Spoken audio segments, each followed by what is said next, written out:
بسم اللہ الرحمن الرحیم۔ السلام علیکم۔ ویڈیو پسند آئے تو لائک ضرور کریں۔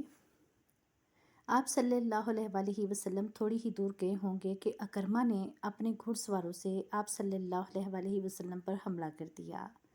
قریش کے ایک پیادہ جیش کو کسی طرح پتہ چل گیا کہ رسول کریم صلی اللہ علیہ وآلہ وسلم پر اکرمہ نے حملہ کر دیا ہے، تو قریش کا یہ پیادہ جیش بھی آپ صلی اللہ علیہ وآلہ وسلم کے گروہ پر ٹوٹ پڑا۔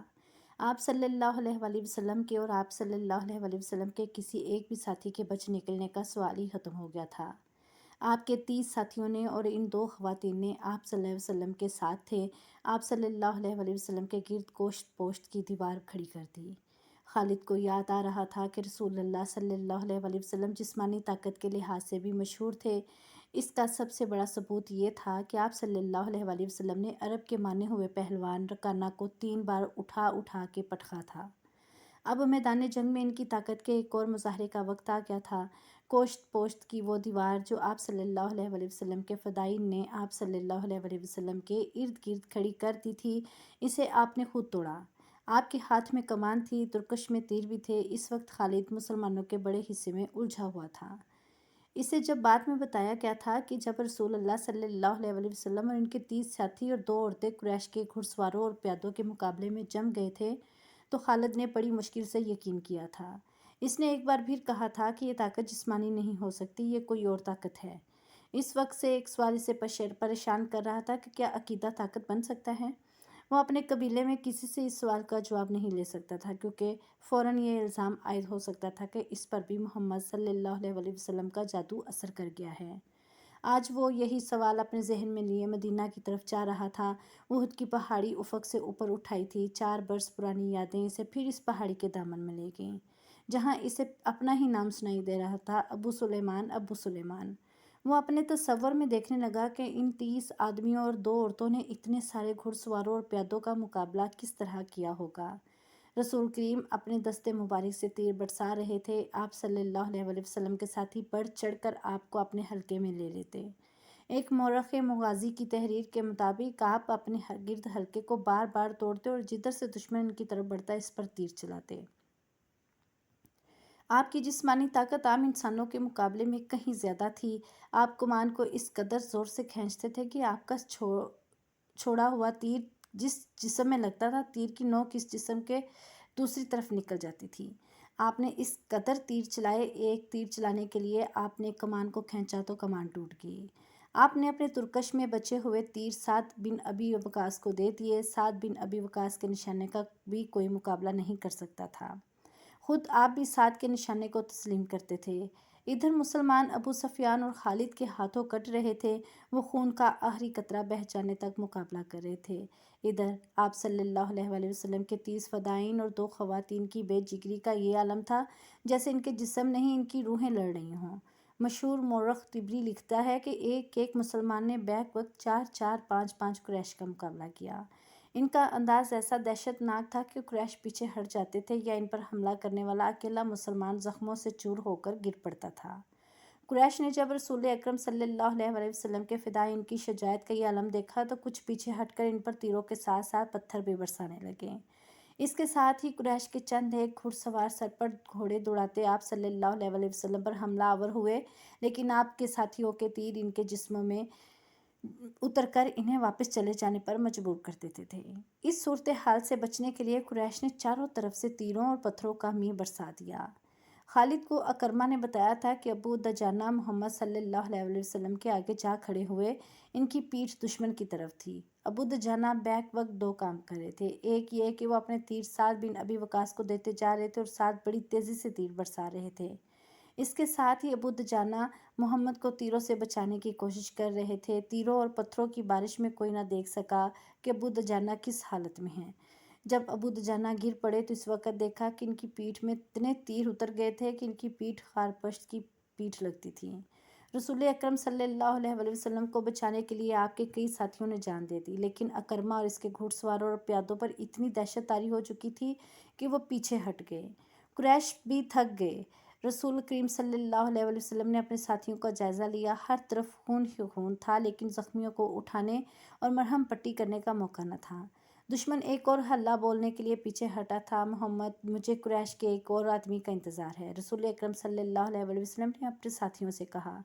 कौन है वो या रसूल अल्लाह? आपके एक सहाबी ने पूछा। क्या वो हमारी मदद को आ रहा है? नहीं, आपने फरमाया वो मुझे कत्ल करने आएगा। इसे अब तक आ जाना चाहिए था। सहाबी ने पूछा, लेकिन वो है कौन? अबी बिन खल्फ। आपने फरमाया। अबी बिन खल्फ रसूल अकरम सल्लल्लाहु अलैहि वसल्लम के कट्टर मुखालिफिन में से था।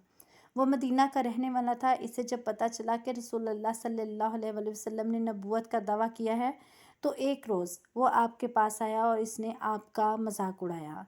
आपने तहम्मुल और बुर्दबारी से इसे इस्लाम कबूल करने की दावत दी।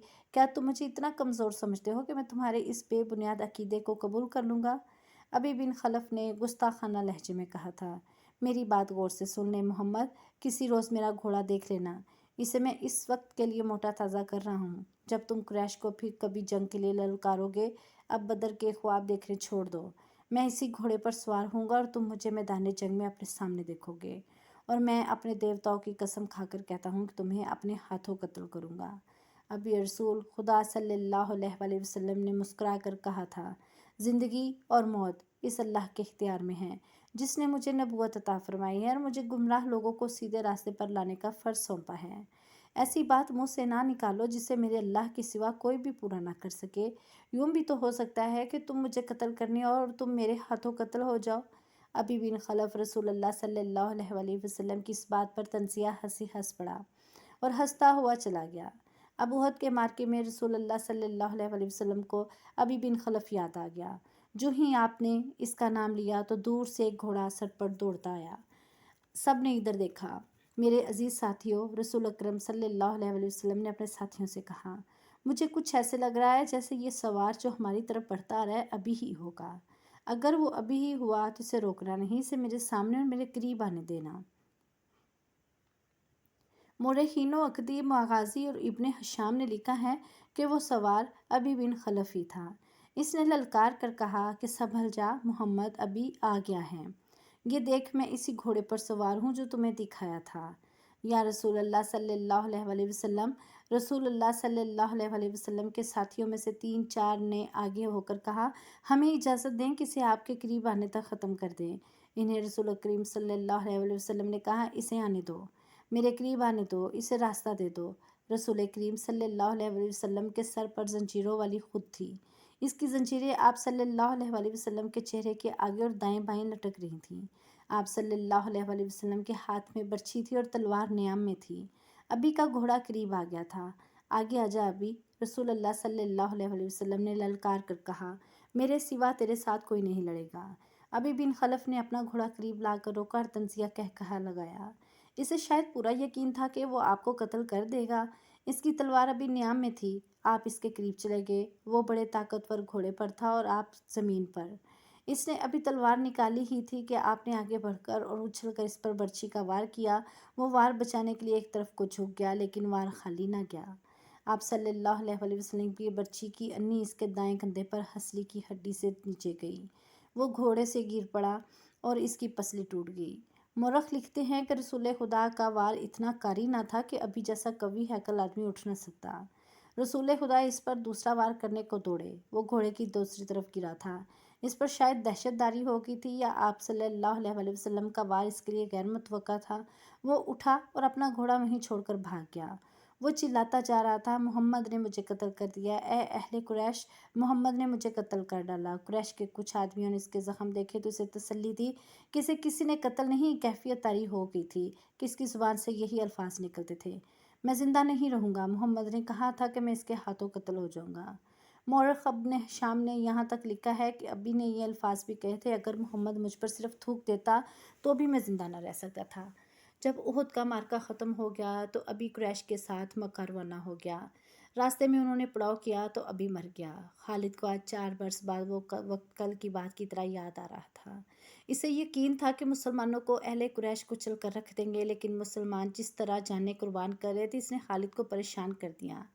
यूँ लगता था जैसे मुसलमान प्यादों से कुरैश के घोड़े भी खौफजदा हैं। खालिद ने अपने घोड़े को एड़ लगाई और इस खून रेस मार्के में अबू सफियान को तलाश करता इस तक पहुंचा। क्या हम मुसलमानों को फैसला कुन शिकस्त देने के काबिल नहीं रहे? खालिद ने अबू सुफियान से कहा, क्या कुरैश की माओं के दूध नाकस थे कि ये इन मुट्ठी भर मुसलमानों से खौफजदा हुए जा रहे हैं?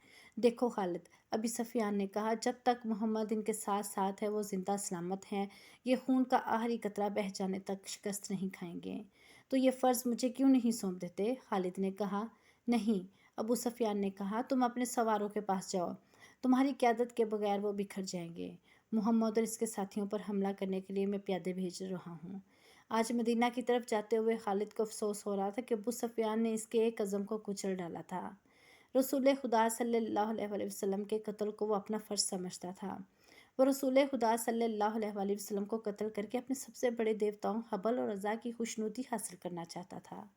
इसने अपने सालार का हुक्म मानना ज़रूरी समझा और अपने सवार दस्ते की तरफ चला गया।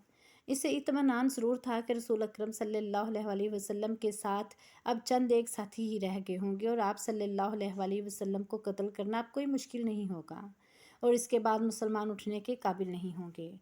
खालिद को मैदान जंग की कैफियत बड़ी अच्छी तरह याद थी। इसने ज़रा बुलंदी से देखा था कि उहद के दामन में दूर दूर तक ज़मीन खून से लाल हो गई थी। कहीं घोड़े तड़प रहे थे, कहीं खून में नहाए हुए इंसान कराह रहे थे। ज़ख्मियों को उठाने का कभी किसी को होश ना था। फिर इसने देखा प्यादा कुरैश रसूल करीम सल्लल्लाहु अलैहि वसल्लम के पास पहुंच गए थे और उन्होंने आपके साथियों का हल्का भी तोड़ लिया था। कुरैश के 3 आदमी उतबा बिन अबी वकास, अब्दुल्ला बिन शहाब और इब्ने कमा रसूलुल्लाह सल्लल्लाहु अलैहि वसल्लम पर पत्थर बरसाने लगे। अजीब सूरत यह थी कि उतबा का सगा भाई साद बिन अबी वकास रसूल अकरम सल्लल्लाहु अलैहि वसल्लम की हिफाजत में लड़ रहा था। रसूल अकरम के साथियों की तादाद ना होने के बराबर रह गई थी या वो लड़ते लड़ते बिखर गए थे। उतबा ने आप पर जो पत्थर बरसाए, इनसे आपके नीचे वाले 2 दांत टूट गए और निचला होंठ ज़ख्मी हो गया। अब्दुल्ला के पत्थर से आपकी पेशानी पर खासा गहरा ज़ख्म आया। इब्ने कमा ने आपके करीब आकर इतनी ज़ोर से पत्थर मारा कि आपके खुद की जंजीर की 2 कड़ियाँ टूटकर रुखसार में उतर गईं। इनसे रुखसार की हड्डी भी बुरी तरह मजरूह हुई। आपने बर्छी से दुश्मनों पर वार करने की भरपूर कोशिश की, लेकिन दुश्मन करीब नहीं आते थे।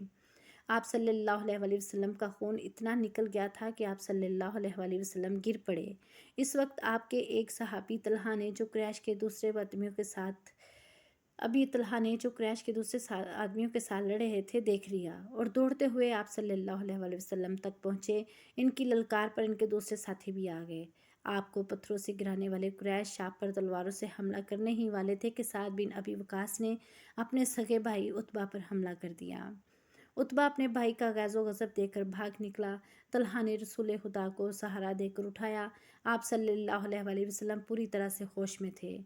इस दौरान आपके साथियों ने इन आदमियों को भगा दिया था जिन्होंने रसूल करीम सल्लल्लाहु अलैहि वसल्लम पर हमला किया था। मौरख लिखते हैं, आप सल्लल्लाहु अलैहि वसल्लम साद बिन अबी वकास पर काबू पाना मुश्किल हो रहा था। साद कहते थे, मैं अपने भाई को कत्ल करके इसके जिस्म के टुकड़े कर देना चाहता हूँ जिससे मेरी मौजूदगी में मेरे नबी सल्लल्लाहु अलैहि वसल्लम पर हमला किया है। वो अकेले ही कुरैश की तरफ दौड़ने की कोशिश करते थे। इन्हें बड़ी मुश्किल से रोका गया। अगर रसूल खुदा सल्लल्लाहु अलैहि वसल्लम ने रुकने का हुक्म ना देते तो वो कभी ना रुकते। कुरैश गालिबन बहुत ही थक गए थे। वो मार्के से मुंह मोड़ गए। तब रसूल अकरम सल्लल्लाहु अलैहि वसल्लम के साथियों ने आपके ज़ख्मों की तरफ तवज्जो दी। जो ख़वातीन आपके साथ थीं उन्होंने आपको पानी पिलाया, कपड़ों से ज़ख्म साफ़ किए। इस वक्त ये देखा गया कि खुद की जंजीरों की टूटी कड़ियाँ आपके रुखसार की हड्डी में उतरी हुई थीं। एक सहाबी अबू उबैदा जो अरब के एक मशहूर जराह के फर्जंद थे आगे बढ़े और आपके रुखसारों से कड़ियाँ निकालने लगे, लेकिन हाथों से कड़ियाँ ना निकलीं। आखिर अबू उबैदा ने दांतों की मदद से एक कड़ी निकाल ली। जब दूसरी कड़ी निकाली तो कड़ी तो निकल आई, लेकिन अबी उबैदा के सामने के 2 दांत टूट गए। इसके बाद लोगों ने अबू उबैदा को अल-अस्रम कहना शुरू कर दिया। इसका मतलब है, अब मतलब मैं आपको कल वाली एपिसोड में बताऊंगी।